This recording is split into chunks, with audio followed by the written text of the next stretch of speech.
afternoon, ladies. It is indeed my pleasure to be here this afternoon. And as Sherry said, we have become fast friends over the last couple of years. And it's really amazing to think we've only met in person 2 times. This is the 2nd time. So it's really fun to be able to touch her today. Before we actually start, we're going to talk about prayer. So let me pray over us. Father God, we are just so grateful to be called your daughters, to be able to gather in a place and pray freely without fear. And so we just give this afternoon, this next hour to you, that you would hear our hearts. We know you do. How has your prayer life been this week? Has it been perfect? I heard a laugh back there. Yeah. Has it been not quite enough? Has it been non-existent?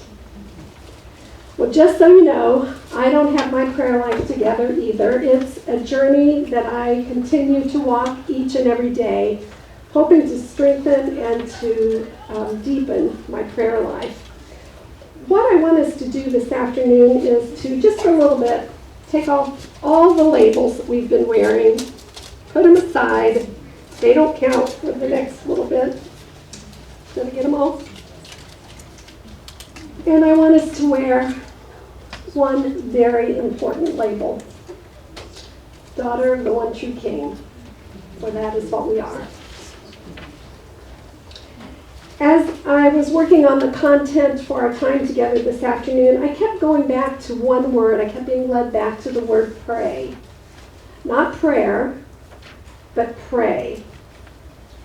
And that word always came with the thought, we so often say, I didn't have time to pray today, or I didn't take time to pray today, or I'm tired, I'll do it tomorrow. Finally, I really felt like God was leading me to call us together to really spend time in prayer. And so that's what we're going to do this afternoon. We're actually going to sit, we're going to reflect, we're going to listen, and we're going to hear the heart of God as he speaks to our hearts. We're going to spend the time together actually practicing prayer. So I think everybody has a piece of paper and a pen to write with. Take out your Bible and your Bible app. You may want to use that during our time together. Settle into a comfortable prayer position. You can stand, you can sit, you can kneel, you can walk around the perimeter of the room, however you would like to spend your time in prayer. But we're going to just spend some time praying together. So to begin with, we're going to spend time in the practice of gentle stillness. And this is often very hard for us. I heard some laughs out there. You know what I'm talking about. Psalm 46:10 says, "Be still and know that I am God." So here's what we're going to do. Settle yourself. Lay down your pens, your books, anything you currently have in your hand or under your fingers. I'm going to ask you to close your eyes and listen while I read. Once I've finished reading Psalm 23, we're just going to sit in silence. You can open your eyes, you can keep them closed, but sit in stillness. You could read scripture, you could write out thoughts, but no looking at phones, no looking at watches. Our exercise will last about 5 minutes, and then I'll draw us into the next step. So for now, close your eyes. Inhale. Exhale. Inhale. Exhale. The Lord is my shepherd. I shall want nothing. He makes me lie down in green pastures and leads me beside the waters of peace. He renews life within me, and for his name's sake guides me in the right path. Even though I walk through a valley dark as death, I fear no evil, for thou art with me. Thy staff and thy crook are my comfort. Thou spreadest a table for me in the sight of my enemies. Thou hast richly bathed my head with oil, and my cup runs over. Goodness and love unfailing, these will follow me all the days of my life, and I shall dwell in the house of the Lord my whole life long. So sit in silence. Heavenly Father, we thank you for bringing us into a time of silence, a time when we could hear you speaking to us. In Jesus' name we pray. Amen. I hope our time of silence, time of stillness, calmed your soul even just a little bit. As we move into a time of actual prayer together, I would encourage you again to touch nothing but your Bible, your pen, and your paper, or perhaps your neighbor. So let's begin our time together with a prayer of adoration. Remember who we are having conversation with. Our Father in heaven, hallowed be your name. Like the four creatures in Revelation 4:8, we stand before the throne and we never stop saying, Holy, holy, holy is the Lord God Almighty, who was and is to come.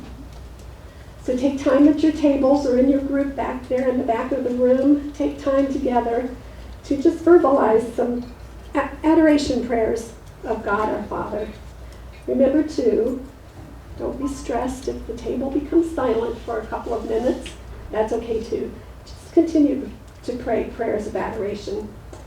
We'll take about 5 minutes to lift those prayers to God, and then we'll come back together. Father God, we stand in awe of who you are and join the heavens in singing. You are worthy, our Lord and God, to receive glory and honor and power. For you created all things, and by your will they were created and have their being. Amen. As our next act of prayer, let's spend some time in confession. You ever taken time to consider Adam and Eve and their hiding in the Garden of Eden from God? They were covered with fig leaves. Not only were they covering themselves with fig leaves because of their physical embarrassment, but I also think they may have been hiding from God their sin, or at least trying to hide their sin. How often do we try to hide our sin from God? We refer to David as a man after God's own heart, not because he was perfect, but because again and again he went to God in confession for his sins. And how often do we think that the more mature we become as a Christian, the less that we have to confess? In reality, I think the more we come in relationship with God and the deeper that relationship is, the more we realize those teeny tiny hidden things, the fallen pieces within us that are really part of who we are externally. But we also learn the depths of God's grace. So let's spend about 5 minutes in a time of confession. Verbalize if you want to. If you don't, that's okay too. But again, just 5 minutes between you and God confessing. Heavenly Father, as we've come before you to confess our sins, we know you're faithful and you're just, and you will forgive them. And you will also cleanse us from all unrighteousness. In Jesus' name, amen. Amen. As we move into a time of intercession, what a privilege it is for us to be able to pray for those we know and love. In his book, Prayer, Finding the Heart's True Home, Richard Foster says, if we truly love people, we will desire for them far more than what is within our power to give them, and this will lead us to prayer. You probably know someone who has needs far more than what you can provide for them. Years ago, I have a nephew that years ago was living a very dangerous lifestyle. It was horrible. And no matter what anybody said to him, or no matter how anyone tried to talk with him, he wanted no part of it. He was quite content where he was. And I was just so discouraged. I just, God, why are you not making him see the light of day and the light of your love? And finally, God very, very distinctly, as if you and I were talking to one another, God said to me, "Did I ever tell you to stop praying?" Yeah, it really brought me up short. So what I want us to do is to take some time around our tables again to just bring before your group someone that you would like to have them join you as prayer warriors to pray over and to pray about. You don't have to go into great detail if you don't want to, just a name. But spend some time praying over that special person. If you don't want to name them verbally, pray for them on your own. But let's spend about 5 minutes together in prayer. Father God, thank you that in the name of Jesus, we can bring to you the people we have named, knowing that your heart and that you hear our petitions. Amen. For thine is the kingdom and the power and the glory forever. Amen. Those are the ending words Jesus gave to his disciples when they asked him to teach them to pray. So as we turn to a time of thanksgiving for all that he is, all that he provides for us, all that we can become through him, we find many, many, many examples of thanksgiving throughout Scripture. Leviticus 7, 13, and 15 tell of the thanksgiving offerings presented to God.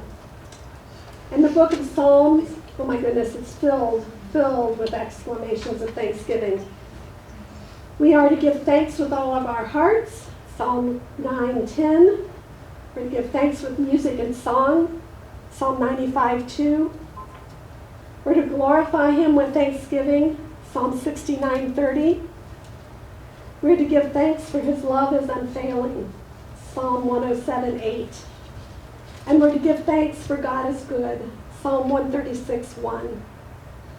And in the New Testament, Paul reminds us to give thanks for all things, in Ephesians 5:20, and in all circumstances, 1 Thessalonians 5:18. We have so much to be thankful for. We are so blessed beyond measure. So again, for about 5 minutes at your table, we're going to take time just to offer prayers of thanksgiving. So if we could gather and do that, please.